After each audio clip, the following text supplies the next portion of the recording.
sovereignty is really very important, I think, in the modern age, and beginning around, maybe just over 500 years ago, at the time of the Reformation, the time of the consolidation of various national states at the western periphery of Europe. There was this assertion of sovereignty over particular territories, because during the Middle Ages in the West, there wasn't really such a thing as sovereignty. Mhm. You could have How did somebody. they conceptualize it, or Well, they didn't really. It was really, under feudalism, you had various lords. They might have different titles that controlled various lands, but they might control those lands. They might have a jurisdiction, if you're maybe ownership even, in their own right. But some other lands they might have as vassals of a king. So mm, so the in the first centuries after the Norman conquest in 1066, William the Conqueror held England as king in his own right after 1066, but as Duke of Normandy, he was a vassal of the King of France. So to talk about undisputed sovereignty within Normandy, that would not have made sense in the context of the Middle Ages. And it mm, wasn't really until the time, maybe the close of the 15th century, the beginning of the 16th century, that you had the assertion of something that we now know as territorial sovereignty, asserted at the beginning by various kings, by various monarchs, Ferdinand and Isabella in Spain.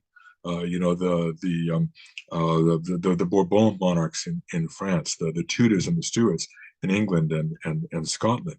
And so the notion of this territorial sovereignty, of sovereignty over a specific territory, which was undisputed, that was something that really came about. I don't know if it was exactly an innovation, because it may have existed in some sense during the Roman era, but yeah, it certainly came back during the early modern period. yeah. And what was there anything you can kind of tie it to in terms of what was the catalyst for that becoming something that was thought of and talked about and used? Yeah, there are a number of events that came together. I think the discovery of the New World had something to do with that as well. And of course, the Spaniards got a head start in that. Also, the Portuguese as well. And at the end of the 15th century, they persuaded the Pope to allow them to divide the world Yeah. between Spain and Portugal. The Treaty of Tordesillas, which obviously other Western European states did not find that particularly persuasive and decided to stake their own claims and so forth. But Mm, the idea of staking a claim over a particular territory for a particular ruler, that was a catalyst to the consolidation of states even within Europe, especially the western periphery of Europe.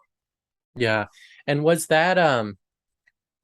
it primarily geographically oriented, or was it kind of people oriented, like these people belong to this king, or was it specifically and explicitly geographic? Well, both. I think they coincided in very large measure. The Reformation played a role as well. The invention of the printing press, standardization of languages was certainly a catalyst to this as well. Everyone knows that the RP, received pronunciation of English. Yeah. Which was the monopoly. I don't know if that's a monopoly of the BBC announcers. It's not the case anymore. Over the last 50 years, if you listen to the people on the British Broadcasting Corporation, you'll hear a variety of accents, which was never the case up until maybe about the 1960s and the 1970s.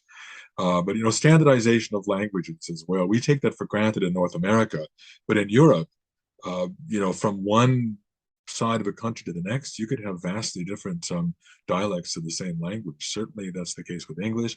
It's the case with German. It's the case with French. The Dutch language, it's the same. So all of those were catalysts to a kind of standardization within particular territories of language, of religion as well, of uh, of services, I suppose, laws that would extend over the whole of a particular area as Yeah. well. And Napoleon, certainly Napoleon's efforts to conquer Europe were a catalyst to the standardization of laws across large swaths of Europe and elsewhere.